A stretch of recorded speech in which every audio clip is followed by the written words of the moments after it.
Hello students. তো আজকে আমরা যে চ্যাপ্টারটা করছিলাম ক্লাস 8 সায়েন্সের সেকেন্ড চ্যাপ্টার আণুবীক্ষণিক জীবাণু বন্ধু এবং শত্রু। তো এই চ্যাপ্টারেরই আমরা যে আজকের পার্টে আমরা শিখবো ক্ষতিকারক আণুবীক্ষণিক জীবের ব্যাপারে। আমরা লাস্ট ক্লাস পর্যন্ত অনেক কিছু অলরেডি আমরা জেনে ফেলেছি। যারা ক্লাসটা করনি তারা আগের পার্টস গুলো ভালো করে দেখে নেবে। একদম খুব ইন্টারেস্টিং মজাদার একটা চ্যাপ্টার। ওকে, তো লাস্ট পার্টে তারপরও যারা যারা নতুন দেখছো তাদের জন্য একটু বলে দিই আমি, একটু বলে দিই আমরা লাস্ট ক্লাসে কি কি করে এসেছিলাম। তো আমি যদি একটু রিভিশন করি যে আমরা লাস্ট ক্লাসে কি কি করেছি, আমরা লাস্ট কতগুলো পার্টে আমরা আণুবীক্ষণিক জীব কি, আণুবীক্ষণিক জীব কাদের বলবো আমরা, যার যেই জীবাণুগুলিকে আমরা কি করি না, খালি চোখে দেখতে পাই না, আণুবীক্ষণিক যন্ত্রের মাধ্যমে দেখতে হয়, তাদের আমরা বলে থাকি আণুবীক্ষণিক জীব। তারপর আমরা দেখেছিলাম আণুবীক্ষণিক জীব বিভিন্ন প্রকারের হয়, ব্যাকটেরিয়া, তারপর দেখলাম আমরা প্রোটোজোয়া, ছত্রাক, শৈবাল, এগুলির ব্যাপারে আমরা দেখেছিলাম। নেক্সট আমরা দেখলাম যে কিছু কিছু আণুবীক্ষণিক জীব আমাদের কি হয়, আমাদের জন্য বন্ধু হয়, আর কিছু কিছু আণুবীক্ষণিক জীব আমাদের জন্য শত্রু হয়। ঠিক আছে, তো কোন কোন আণুবীক্ষণিক জীব আমাদের জন্য বন্ধু হয় এবং কেন হয়, তারা কিভাবে আমাদের খাবার তৈরিতে হেল্প করে, ওষুধ তৈরিতে হেল্প করে, পরিবেশ পরিচ্ছন্ন রাখতে হেল্প করে, সবগুলোই আমরা অলরেডি পড়ে ফেলেছি। আর আজকে যেটা পড়বো সেটা হলো শত্রু আণুবীক্ষণিক জীবের ব্যাপারে। ঠিক আছে, তো চলো, ক্ষতিকারক আণুবীক্ষণিক জীব কি।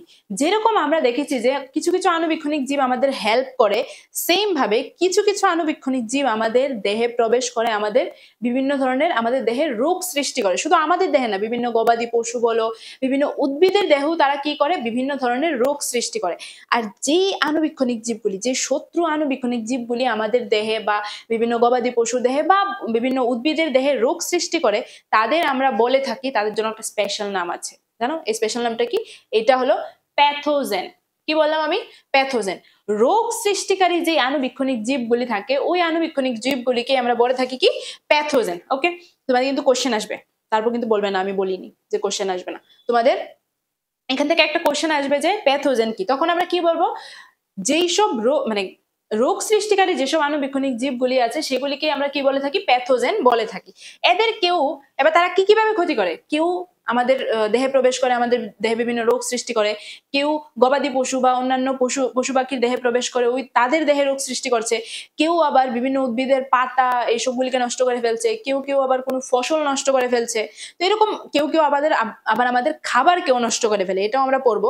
তো বিভিন্ন ভাবে তারা আমাদের কি করে, ক্ষতি করার চেষ্টা করে। ঠিক আছে, তো চলো আরেকটা যদি দেখি, এবার তারা যে আমাদের দেহে প্রবেশ করে বা আমাদের খাবারকে নষ্ট করে বা বিভিন্ন পশু পাখির দেহে প্রবেশ করে বা উদ্ভিদকে ক্ষতি করে, তারা কিভাবে অ্যাকচুয়ালি করে। এবার আমাদের দেহে প্যাথোজেন যেগুলি ক্ষতিকারক আণুবীক্ষণিক জীব বা রোগ সৃষ্টিকারী আণুবীক্ষণিক জীবকেই তো আমরা প্যাথোজেন বলে থাকি। এই প্যাথোজেন আমাদের দেহে বিভিন্নভাবে আমাদের দেহে প্রবেশ করতে পারে। আমাদের খাদ্য, পানীয় জল বা শ্বাসবায়ুর সঙ্গে বিভিন্ন প্যাথোজেন কি হচ্ছে, আমাদের দেহে প্রবেশ করছে। কিসের মাধ্যমে? পানীয় জল, খাবার এবং শ্বাসবায়ুর মাধ্যমে বিভিন্ন ধরনের প্যাথোজেন আমাদের দেহে প্রবেশ করছে। এরা প্রত্যক্ষভাবে দৈহিক সংযোগের মাধ্যমেও অথবা কোনো প্রাণী দ্বারা একজন রোগী থেকে অন্য সুস্থ দেহে ছড়িয়ে পড়ে। ইয়েস, কিছু কিছু আণুবীক্ষণিক জীব আছে যারা কি করছে, আমাদের খাবারের সাথে আমাদের দেহে প্রবেশ করছে, বা হতে পারে আমাদের শ্বাসবায়ুর সাথে আমাদের দেহে প্রবেশ করছে। আবার কিছু কিছু আছে, কোনো কোনো আণুবীক্ষণিক জীব আছে যে কোনো অসুস্থ ব্যক্তির দেহ থেকে দৈহিক সংযোগের মাধ্যমেও কি হয়, সুস্থ ব্যক্তির দেহে কি করে যায়, প্রবেশ করে যায়। ঠিক আছে, এবার যেই সকল রোগগুলি মানে আণুবীক্ষণিক জীবের কারণে সৃষ্ট যেই সকল রোগগুলি খাবার, তারপর যেরকম এই দেখো আণুবীক্ষণিক জীব দ্বারা সৃষ্টি যেই সকল রোগ অসুস্থ ব্যক্তির দেহ থেকে বায়ু, জল বা খাবারের মাধ্যমে অথবা দৈহিক সংযোগের মাধ্যমে সুস্থ ব্যক্তির দেহে ছড়িয়ে পড়ে, তাদের সংক্রামক রোগ বলে। কি বললাম আমি? যে সকল যে সকল রোগ যেগুলি আণুবীক্ষণিক জীবের দ্বারা সৃষ্টি হয়, আণুবীক্ষণিক জীবের দ্বারা সৃষ্ট যেই সকল রোগ অসুস্থ ব্যক্তির দেহ থেকে খাবারের মাধ্যমে, শ্বাসবায়ুর মাধ্যমে বা দৈহিক সংযোগের মাধ্যমে সুস্থ ব্যক্তির দেহে ছড়িয়ে পড়ে, হ্যাঁ, ওই রোগগুলিকে আমরা কি বলছি? ওই রোগগুলিকে আমরা বলছি সংক্রামক রোগ। দেখবে অনেক সময় কি হয়, আমাদের ঘরে যদি কারুর সর্দি কাশি হলো এবার বা জ্বর হলো, অনেক সময় কি হয়, ওর সাথে সাথে ঘরের অন্য ফ্যামিলি মেম্বার্সদেরও কি হয়ে যায়, সর্দি কাশি জ্বর হয়ে যায়। অ্যাকচুয়ালি এগুলি কি আমরা ফ্যামিলি মেম্বার্স আমরা সবাই একসাথেই থাকি। এবার বিভিন্নভাবে কেউ একজন মনে করো কারো সর্দি কাশি হলো, কেউ হাঁচি দিচ্ছে, এবার হাঁচির সাথে তার নাক থেকে হাজারো হাজারো প্যাথোজেন কি হয়ে যায় তার বডি থেকে বের হয়। এবার তুমি ওর সামনে আছো, এবার ওর থেকে তোমার দেহেও এগুলি কি করছে, প্রবেশ করছে, আর তোমার দেহেও রোগ সৃষ্টি করছে। তো এইভাবে যে রোগগুলি সৃষ্টি হয় এইগুলিকে মানে যেগুলি ছড়িয়ে যায় একজন সুস্থ ব্যক্তি থেকে আরেকজন সুস্থ ব্যক্তি না সরি সুস্থ ব্যক্তির থেকে কিভাবে সরাবে, একজন অসুস্থ ব্যক্তির থেকে সুস্থ ব্যক্তির দেহে যখন যেই রোগগুলি ছড়িয়ে যায় ওই রোগগুলিকে আমরা কি বলছি, সংক্রামক রোগ বলছি। এখান থেকেও কিন্তু তোমাদের একটা কোশ্চেন আসবে যে সংক্রামক রোগ বা অসংক্রামক রোগ কাকে বলে।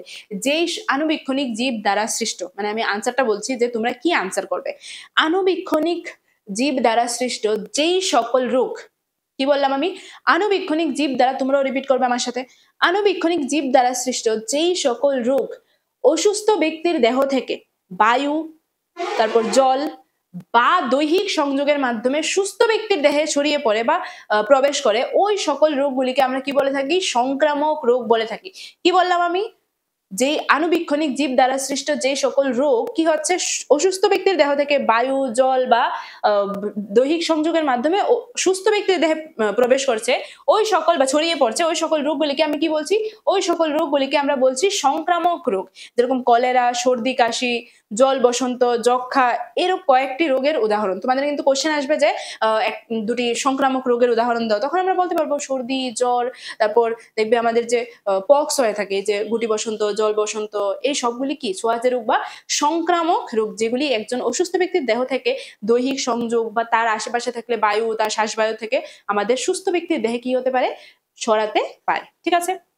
আর কিছু কিছু রোগ আছে যেগুলি কিসের কারণে মানে অসুস্থ ব্যক্তির দেহ থেকে সুস্থ ব্যক্তিতে ছড়ায় না বা দৈহিক সংযোগের মাধ্যমে রোগগুলি ছড়ায় না, সেই সকল রোগগুলিকে আমরা বলে থাকি অসংক্রামক রোগ। মনে করো যেরকম কারোর হাই ব্লাড প্রেশার, হ্যাঁ, কারোর হাই ব্লাড প্রেশার কেউ ভুগছে, তো সেই অসুস্থ ব্যক্তি থেকে কিন্তু আমার দেহে, আমি যদি ওনার সাথে থাকি তাহলে আমার দেহে কিন্তু কোনো ধরনের হাই ব্লাড প্রেশারের কোনো রোগ সৃষ্টি হবে না, কারণ এগুলি অসংক্রামক রোগ। ঠিক আছে। তাহলে আমরা বুঝলাম যে আণুবীক্ষণিক জীবরা আমাদের দেহে বা প্যাথোজেন, যেগুলি প্যাথোজেনরা আমাদের দেহে কিভাবে প্রবেশ করে। ঠিক আছে। এবার শুধু খাবারের মাধ্যমে, বায়ুর মাধ্যমে বা এভাবে ছড়ায় না, আরো কিছু কিছু জিনিস আছে, যেরকম দেখো অনেক রকমের পতঙ্গ এবং প্রাণী রোগ সৃষ্টিকারী আণুবীক্ষণিক জীবের বাহক রূপে কাজ করে। ইয়েস, কিছু কিছু পতঙ্গ প্রাণী আছে যারা কি করে, যারা ওই আণুবীক্ষণিক জীবগুলিকে, ক্ষতিকারক আণুবীক্ষণিক জীবগুলিকে আমাদের দেহে প্রবেশ করানোর কাজে হেল্প করে বা বাহক হিসেবে কাজ করে। মাছি এরূপ এক প্রকার বাহক পতঙ্গ, যা কি করে মল মূত্র এইসব আবর্জনা, যেগুলির মধ্যে অনেক ধরনের ক্ষতিকারক প্যাথোজেন বা ক্ষতিকারক আণুবীক্ষণিক জীব থাকতে পারে, তাদের উপর গিয়ে বসে, এবার ওইখান থেকে ওই জীবাণুগুলিকে বহন করে, এবার তারাই এসে আমাদের খাবারের মধ্যে বসছে, আমাদের পানীয় জলের মধ্যে বসছে। তো এইভাবে কি করছে, এবার ওই পানীয় জলগুলি বা খাবারগুলি আমরা কি করছি, আমরা খাচ্ছি, এবার ওই প্যাথোজেনগুলি আমাদের দেহে প্রবেশ করছে। তো এবার দেখো এখানে কি হলো, প্যাথোজেন গুলি কিন্তু ডিরেক্টলি আমাদের দেহে প্রবেশ করেনি, এগুলিকে বহন করে কে এনেছে, মাছি বহন করে এনেছে। ঠিক আছে। তো এজন্যই সবসময় দেখবে ঢাকা খাবার কোনো সময় খাবেন না, নোংরা খাবার কোনো সময় খাবে না, কারণ ওইগুলি থেকে কি হতে পারে, আমাদের দেহে বিভিন্ন ধরনের রোগ সৃষ্টি হতে পারে। তারপর আরেকটা পতঙ্গ হলো খুব পপুলার একটা পতঙ্গ, সেটা হলো মশা। এই যে আমরা রাতের বেলা ঘুমালে বা দেখবে অনেক সময় আমাদের গান শোনায় এসে কানের সামনে এরকম টাইপ। ঠিক আছে। তো এই যে জিনিস পতঙ্গ, সেটা হলো কি, মশা। আর আমরা সবাই জানি যে, আমরা সবাই বলি অনেক সময় যে বেশি মশা কামড়ালে কিন্তু ম্যালেরিয়া হয়ে যাবে। কি হয়ে যাবে, ম্যালেরিয়া হয়ে যাবে। অ্যাকচুয়ালি বেচারি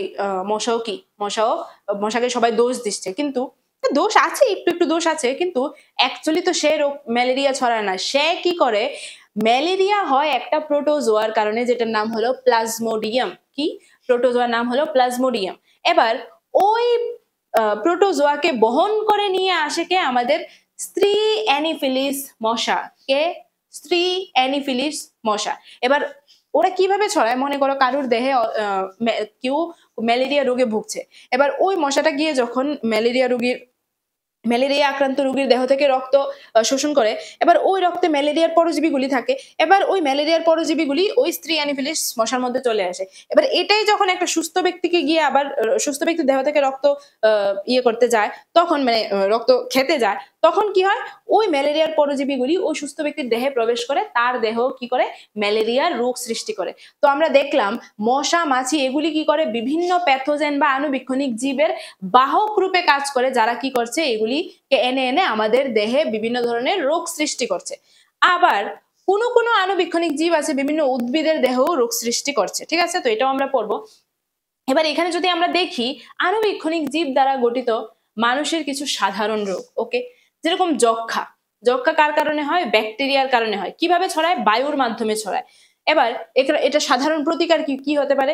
রোগীকে পৃথকভাবে রাখার ব্যবস্থা, কারণ যক্ষা আমরা জানি একটা সংক্রামক রোগ। তো সেই ক্ষেত্রে রোগীকে পৃথকভাবে রাখার ব্যবস্থা করা, রোগীর বিছানা এবং আচ্ছা এটা আরেকটা। তারপর এটা হলো হাম। হাম কিসের কারণে হয়? ভাইরাসের কারণে হয়। কিসের কারণে হয়? ভাইরাসের কারণে। যেরকম ব্যাকটেরিয়া, তারপর প্রোটোজোয়া, ছত্রাক, এই সবগুলি কি? শৈবাল, এই সবগুলি একটা আণুবীক্ষণিক জীব। সেরকম ভাবে আমাদের যে ভাইরাস, সেও এক ধরনের আণুবীক্ষণিক জীব, কিন্তু সে এতই ছোট, সে কি করতে পারে? ব্যাকটেরিয়াকেও কি করতে পারে? আক্রান্ত করতে পারে। সে অনেক ছোট, ঠিক আছে? তো হাম কিসের কারণে হয়? ভাইরাসের কারণে হয়, যেগুলি বায়ুর মাধ্যমে ছড়ায়। এবার সেই ক্ষেত্রে কি? রোগীর বিছানাপত্র আমাদের কাছ থেকে দূরে রাখা, সঠিক সময়ে টিকা দেওয়া, এই জিনিসগুলি আমাদের ফলো করতে হবে। তারপর আমরা দেখলাম জল বসন্ত। জল বসন্ত কিসের কারণে হয়? ভাইরাসের কারণে হয়। কিভাবে ছড়ায়? বায়ু বা দৈহিক সংযোগের মাধ্যমে ছড়াতে পারে। পোলিও একটা রোগ, যেটা ভাইরাসের কারণে ছড়ায়। সেম ভাবে কলেরা, টাইফয়েড এগুলি ব্যাকটেরিয়ার কারণে ছড়ায়। আর মেইনলি নোংরা খাবার, নোংরা জল খেলেই আমাদের কলেরা, টাইফয়েড এইসব হবার বেশি চান্সেস থাকে। ম্যালেরিয়া আদ্য প্রাণীর কারণে, মানে প্রোটোজোয়ার কারণে ছড়ায়। আর কিভাবে বিস্তার লাভ করে? মশার মাধ্যমে, ঠিক আছে?